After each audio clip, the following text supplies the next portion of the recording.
Chapter 29. Coriolanus soldiered his way through the aftermath, remaining stone-faced and speechless as he traveled back to the base, returned his gun, and walked to the barrack. He knew people were staring at him. Sejanus was known to be his friend, or at least a member of his squad. They wanted to see him crack, but he refused to give them the satisfaction. Alone in his room, he slowly removed his uniform, hanging each piece with precision, smoothing the creases with his fingers. Away from prying eyes, he allowed his body to deflate, his shoulders to droop in fatigue. All he had managed to get down today had been a few swallows of apple juice. He felt too debilitated to rejoin the squad for target practice to face Bug and Beanpole and Smiley. His hand shook too badly to hold a rifle anyway. Instead, he sat on Beanpole's bunk in his underwear in his stifling room, waiting for whatever was to come. It was only a matter of time. Maybe he should just give himself up. Before they came to arrest him, because Spruce had confessed to, or more likely Sejanus had divulged the details of the murders. Even if they had not, the Peacekeeper's rifle was still out there, covered in his DNA. Spruce had not fled to freedom, probably lying low until he could rescue Lil, and if he had remained in District 12, so had the murder weapons. They could be testing the gun at this moment, looking for confirmation that Spruce had used it to kill Mayfair and discovering that the shooter was their own Private Snow, the one who ratted out his best friend and sent him to the gallows. Coriolanus buried his face in his hands. He had killed Sejanus as surely as he had bludgeoned him to death like Bobbin or gunned him down like Mayfair. He killed the person who considered him his brother. But even as the violence of the act threatened to drown him, a tiny voice kept asking, "What choice did you have?" What choice? No choice. Sejanus had been bent on self-destruction, and Coriolanus had been swept along in his wake, only to be deposited at the foot of the hanging tree himself. He tried to think rationally about it. Without him, Sejanus would have died in the arena, prey to the pack of tributes who had tried to kill them as they fled. Technically, Coriolanus had given him a few more weeks of life and a second chance, an opportunity to mend his ways, but he hadn't, couldn't, didn't care to. He was what he was. Maybe the wilderness would have been the best for him. Poor Sejanus, poor sensitive, foolish, dead Sejanus. Coriolanus crossed to Sejanus' locker, removed his box of personal items, and sat on the floor, spreading the contents in front of him. The only additions since his first search were a couple of homemade cookies covered in a bit of tissue. Coriolanus unwrapped one and took a bite. Why not? The sweetness spread across his tongue, and the images flashed in his brain. Sejanus holding out a sandwich at the zoo. Sejanus standing up to Dr. Gall. Sejanus embracing him on the road back to the base. Sejanus swinging the rope. Ma, ma, ma. He gagged on the cookie, bringing up a splash of apple juice sour and acidic along with the crumbs. Sweat poured off his body, and he began to cry. Leaning back against the lockers, he curled his legs to his chest and let the ugly, violent sobs shake him. He wept for Sejanus, for poor old Ma, and for sweet, devoted Tigris and his feeble delusion of grandma who would soon be losing him in such a sordid way. And for him, because any day now he'd be dead. He started gasping for the air and terror as if the rope had already choked the life from his body. He didn't want to die, especially not in that field with those mutant birds echoing his last utterance.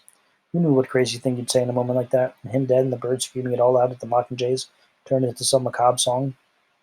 After about 5 minutes, the outburst ended, and he calmed himself, rubbing his thumb over the cool marble heart from Sejanus' box. There was nothing to do except to try to face his death like a man, like a soldier, like a Snow. Having accepted his fate, he felt that he needed to get his affairs in order. He had to make what amends he could to those he loved. Unfastening the back of a silver picture frame, he found quite a bit of cash still remaining in Sejanus' gun purchase.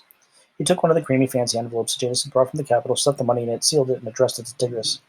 After tidying Sejanus' keepsakes, he returned the box to his locker. What else? He found himself thinking of Lucy Gray, the one and now only love of his life. He would like to leave her a remembrance of him. He dug through his own box and decided on the orange scarf, since the cubby loved color and her more than most. He was unsure of how he'd get that to her, but if it made it to someday, maybe he could sneak out of the base and see her one last time. He placed the neatly folded scarf with the strings Pluribus had sent. After rinsing the snot and tears from his face, he dressed and walked over to the post office to mail to the money home. At dinner, he whispered an account of hanging to the miserable bunkmates, trying to soften it. "I think he died immediately. He couldn't have felt any pain." "I still can't believe he did it," said Smiley. Beanpole's voice quavered. "I hope they don't think we're all involved." "Bug and I are the only ones who suspected of being rebel sympathizers for being from the district," said Smiley. "What are you worried about? You guys are capital." "So was Sejanus," Beanpole reminded him. "Not really, right?" "The way he always talked about District 2, said Bug. "No, not really," agreed Coriolanus.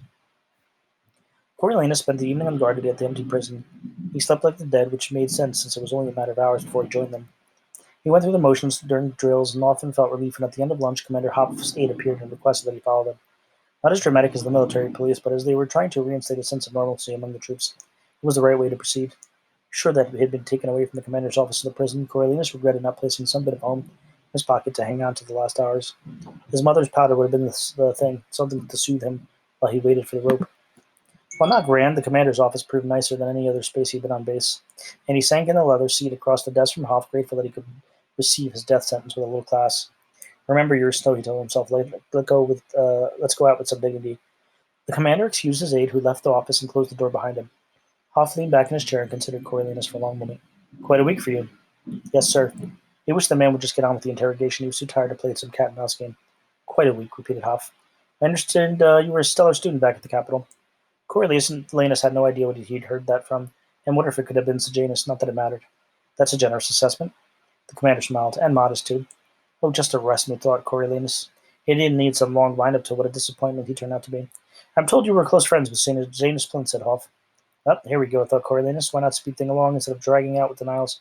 We were more than under friends. We were like brothers. Hoff gave him a sympathetic look. Then all I can do is express the capital's sincerest gratitude for your sacrifice. Wait, what? Coriolanus stared at him in confusion. Sir? Dr. Gall received your message from the Jabberjay. She said sending it couldn't have been an easy choice for you to make. Your loyalty to the capital came at great personal cost. So a reprieve. Apparently the gun with the DNA had not yet surfaced. They viewed him as a conflicted capital hero. He adopted a suffering look as befitted a man who grieved for his wayward friend. Sejanus wasn't bad, just confused. I agree, but conspiring with the enemy crosses a line we can't afford to ignore, I'm afraid. Hoff paused and thought. Do you think you could have been mixed up in all these murders? Coriolanus' eyes widened as if the idea had never crossed his mind. The murders? You mean that Hobb? The mayor's daughter and the commander of the daughters decided that other fellow? Oh, I don't think so. Do you think they're connected? Asked Coriolanus as if mystified. I don't know. I don't care much, Hoff told him. The young man was running with the rebels, and she was running with him. Whoever killed them probably saved me a lot of trouble with the road. It doesn't sound like Sejanus, said Coriolanus. He never wanted to hurt anyone. He wanted to be a medic. Yep, that's what your sergeant said. Hoff agreed. So he didn't mention getting them guns? Guns? Not that I know of. How would he get guns? Coriolanus was beginning to enjoy himself a bit. Buy them off the black market. He's from a rich family, I hear. Well, never mind. It's likely to remain a mystery until the weapons turn up. I've got peacekeepers searching the scene over the next few days. In the meantime, Dr. Gull and I have decided to help you with your Sejanus quiet for your safety. Don't want the rebels targeting you, do we? That's what I would prefer anyway, said Coriolanus. It's hard enough dealing with my decision privately. I understand, but when the dust settles, remember, you did a real service for your country. Try to put it behind you. Then as an afterthought, he added, it's my birthday today. Yeah, I helped unload some whiskey for the party, said Coriolanus. Usually a good time. Try and enjoy yourself. Hoff stood up and extended his hand. Coriolanus rose and shook it. I'll do my best. Happy birthday, sir. The bunkmates greeted him with delight when he returned, admonishing him with questions about the commander calling him in. He knew Sejanus and I had history today, and he just wanted to make sure I was all right, Coriolanus told him. The news improved everybody's spirits, and the updates of the afternoon schedule gave Coriolanus some satisfaction. Instead of shooting at targets, they were clear to take out the Jabberjays and Mockingjays at the hanging tree. Their chorus followed Sejanus' final outcry had been the last straw. Coriolanus felt giddy as he blasted the Mockingjays off their branches, managing to kill 3. Not so clever now, are you? He thought. Unfortunately, most of the birds flew out of range after a short while, but they'd be back. He'd be back too, if he didn't hang first. In honor of the commander's birthday, they all showered, then dressed in fresh fatigues before heading over to the mess hall. Cookie had laid out a surprising elegant meal, serving up steak, mashed potatoes, and gravy, and fresh, not canned peas. Each soldier had a big mug of beer, and Hoff was on hand to cut an enormous frosted cake. After dinner, they all assembled at the gymnasium, which had been decorated with banners and flags for the occasion. Whiskey flowed freely, and many impromptu toasts were made about the Mike brought out for his purpose. But Coriolanus didn't realize there would be entertainment until some of the soldiers started setting up the chairs. Sure, an officer told him. We hired that band from the Hob. The commander gets a kick out of them. Lucy Gray. This would be his chance, probably his only chance, to see her again. He ran to the barrack, retrieved the box from Pluribus with the instrument strings and the scarf, and hurried back to the party. He could see that his bunkmates had saved a chair for him about halfway up, but he stood at the back of the audience. If an opportunity came, he didn't want to make a scene getting out. The lights flickered off in the main part of the gym, leaving only the area by the mic illuminated, and the crowd grew quiet. All eyes were on the locker room, which had been hung with the blanket of the cubby used in the Hob. Maud Ivory scampered out in the buttercup yellow dress with a white skirt and hopped up on a crate someone had set in front of the mic. Hey there, everybody. Tonight's a special night, and you know why it is? It's somebody's birthday. Peacekeepers broke into a ruckus applause. Maud Ivory began to sing the old standby birthday song, and everybody joined in. Happy birthday to someone special. We wish you many more. Once a year, we give a cheer to you, Commander Hoff. Happy birthday. It was only a verse, but they sang it 3 times while the cubby, one by one, took their places on stage. Coriolanus drew in a sharp breath when Lucy Gray appeared in the rainbow dress from the arena. Most people would think it was the commander's birthday, but he felt certain that it was for him. A way to communicate, to bridge the chasm the circumstance dug between them. An overwhelming flush of love ran through him, at her reminder that he was not alone in the strategy. They were back in the arena fighting for justice, as the 2 of them against the world. He felt a bittersweet pang at the thought of her watching him die, but gratitude that she would survive. He was the only one left who could place her at the murders. She hadn't touched the weapons. Whatever happened to him, there was a comfort knowing she would live on for both of them. For the first half hour, he didn't take his eyes off her as the covey ran through some of the regular numbers. Then the rest of the band cleared out, leaving her alone in the light. She settled in on a high stool, and then he had imagined patted the pocket of her dress as she had in the arena. It was her signal that she was thinking of him, that even if they were separated by space, they were together in time, every nerve tingling. He listened intently as she began an unfamiliar song. Everyone's born as clean as a whistle, as fresh as a daisy, not a bit crazy. Staying that way, a hard row for hoeing, as rough as a briar, like walking through fire. This world is dark and its world scary. I've taken some hits, so wonder I'm wary. It's why I need you. You're pure as the driven snow. Oh no, he had not imagined anything. The mention of snow confirmed it. She'd written a song for him. Everyone wants to be like a hero, the cake with the cream, or the doer, the dreamer. Doing hard work it still takes some time to change things, like goat's milk to butter, like ice blocks to water. This world goes blind when children are dying. I turn into dust, but now you never stop trying. It's why I love you. You're pure as the driven snow. His eyes filled with tears. They would hang him, but she would be there, knowing he was still a genuinely good person, not a monster who cheated or betrayed his friend, but someone who'd really try to be noble in impossible circumstances, someone who risked everything to save her in the games, someone who risked it all to save her from Mayfair, the hero of her life. Cold and clean, swirling over my skin, you cloaked me. You soaked me right in, down to my heart, to her heart. Everyone thinks they know all about me. They slap me with labels. They spit out their fables. You came along, you knew it was lying. You saw the ideal me. And yes, that's the real me. This world, it's cruel, with troubles aplenty. You asked for a reason. I gave 3 and 20. For why I trust you, you're pure as the driven snow. Had there been any doubt that confirmed it? 3 and 20, 23, the number of tributes she survived in the games, all because of him. That's why I trust you. You're pure as the driven snow. The mention of trust before need, before love came trust. The thing she valued most, and Coriolanus Snow was one she trusted. As the audience applauded, he still stood still, clutching his box to move and join in. The rest of the covey ran on stage while Lucy Gray disappeared behind the blanket. But Ivory got her crate back in place and the tune began. Where there's a dark and troubled side of life, there's a bright and sunny side too. Coriolanus recognized the tune, the song about the sunny side, the one she sung during the murders. This was his chance. He maneuvered his way out the nearby doors as inconspicuously as possible. With everyone safely inside, he sprinted around the gymnasium to the locker room and tapped on the outside door. It flew open immediately as if she'd been waiting for him, and Lucy Gray flung herself into his arms. For a while they just stood there clinging to each other, but time was precious. I'm so sorry about Sejanus. Are you okay? She asked breathlessly. Of course she knew nothing about his role in it. Not really, but I'm still here for the moment. She drew back to look at his face. What happened? How did they find out about him helping to get Gil out? I don't know. Someone betrayed him, I guess, he said. Lucy Gray didn't hesitate. Spruce? Probably. Coriolanus touched her cheek. What about you? Are you all right? I'm awful. It's been awful, watching him die like that. And then everything after that night? I know you killed Mayfair to protect me and the rest of the covey. She rested her forehead on his chest. I'll never be able to thank you for that. He stroked her hair. Well, she's gone for good. You're safe. Not really, not really. Distraught, Lucy Gray twisted away and began to pace. The mayor? He won't leave me alone. He's sure I killed her, killed them both. He drives that awful car down to our house and sits in front of it for hours. Peacekeepers, they questioned us 3 times now. Anyway, they say he's on them night and day to arrest me, and if they don't make me pay, he will. That was scary. What did he say to you? Avoid him, but how can I? When he's sitting 10 feet from my house. Mayfair was all that mattered to him. I don't think he'll rest until I'm dead. Now he's starting to threaten the rest of the covey. I'm going to run away. What? Asked Coriolanus. Where? North. I guess, like Billy Top and the others talked about. If I stay here, I'll know he'll find a way to kill me. I've been sending supplies out there. I might survive. Lucy Gray rushed back into his arms. I'm glad I got to tell you goodbye. Run away? She was really going to do it. Head into the wilderness to take her chances. He knew the only prospect of certain death could drive her to do such a thing.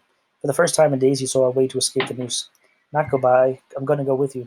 You can't. I won't let you. You'd be risking your life, she warned him. Coriolanus laughed. My life consists of wondering how long it will be until they find those guns and connect me to Mayfair's murder. They're searching the scene now. Could be any moment. We'll go together. Her brow creased with disbelief. Do you mean it? We go tomorrow, he said, one step ahead of the executioner. And the mayor. We'll finally be free of him. Of District 12, the capital, all of it tomorrow at dawn. Tomorrow at dawn, he confirmed. He thrust the box in her hands. From pluribus, except the scarf, that's for me. I better run before someone realizes I'm gone and gets suspicious. He pulled her in for a passionate kiss. It's just us again. Just us, she said, her face shining with joy. Coriolanus flew out of the locker room with wings on his heels. Let us greet with a song of hope each day, though the moments be cloudy or fair. He was not just going to live, he was going to live with her, as they had the day at the lake. He thought of the taste of the fresh fish, the sweet air, and the freedom to act however he wanted as nature had intended, to answer no one, to truly be rid of the world's oppressive expectations forever. Let us trust in tomorrow always, to keep us one and all in its care. He made it back to the gymnasium and slipped into his place in time to join the last chorus. Keep on the sunny side, always the sunny side, keep on the sunny side of life. It will help us every day, it'll brighten all the way, if we keep on the sunny side of life.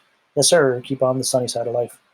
Coriolanus's mind was in a whirl. Lucy Gray rejoined the covey for one of those harmonious things with unintelligible words. He tuned them out as he tried to ride the curve like it just owned him. He and Lucy Gray running away into the wilderness madness, but then again, why now? It was only lifeline in reach, and he had meant to grasp it down and hold it tightly. Tomorrow was Sunday, so he had the day off. He'd leave as early as possible. Grab breakfast, probably would be his last meal in civilization when the mess opened at 6, then hit the road. His bunkmates would be sleeping off the whiskey. He would have to sneak off the base defense. He hoped Bruce had good information about the weak spot behind the generator, and then he made his way to Lucy Gray and run as fast as he could. But wait, should he go to her house with the covey all there, and possibly the mayor? Or did she mean to meet in the meadow? He was mulling it over when the number ended and Cecil slid back up her stool with the guitar. I almost forgot, I promised to sing this one for you. And there it was again, ever so casually, her hand on her pocket.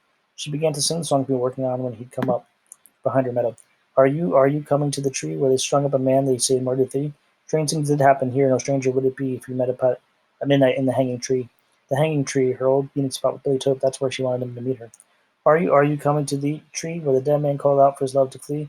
Strange things did happen there, no strange would it be if you met up at the midnight in the hanging tree. He would have preferred to meet up at the older lover rendezvous spot, but it was certainly much safer than meeting at her house. Who would be there on Sunday morning anyway? Billy Tope was no longer concerned. She took another breath. She must have written more. Are you coming to the tree where I told you to run so we'd both be free? Strange things did happen here, and a stranger would it be. What did she mean? Billy Tope telling her to come there so she'd be free. Her telling him that night they'd be free? Are you coming to the tree where a necklace of ropes side by side with me? Strange things did happen here. No stranger would it be if we met up at the midnight in the hanging tree. Now he got it. The speaker in the song was Billy Tope, and he was singing it to Lucy Gray. He witnessed Arlo's death, heard the birds call out his last words, begged Lucy Gray to run away to freedom with him, and when she rejected him, he wanted her to hang with him rather than to go live without him. Coriolanus hoped that this was Billy Tope's song. What else could be said? Right, really, not that it mattered. This might be his song, but she was singing it to Coriolanus. Snowlands on top. The cubby performed a few more numbers, and Lucy Gray said, well, as my daddy used to say, gotta go to bed with the birds if you want to greet 'em and dawn. Thanks for having us tonight, and how about one more round of wishes for Commander Hoff? The whole drunken gymnasium started out one more happy birthday chorus for the commander. The cubby took their final bow and exited the stage. Coriolanus waited in the back to help Bug get Beanpole back to the barrack. Before the note, it was lights out, and they had to climb into bed in the dark. His bunkmates lost consciousness almost immediately, but he lay awake going over the escape plan in his head.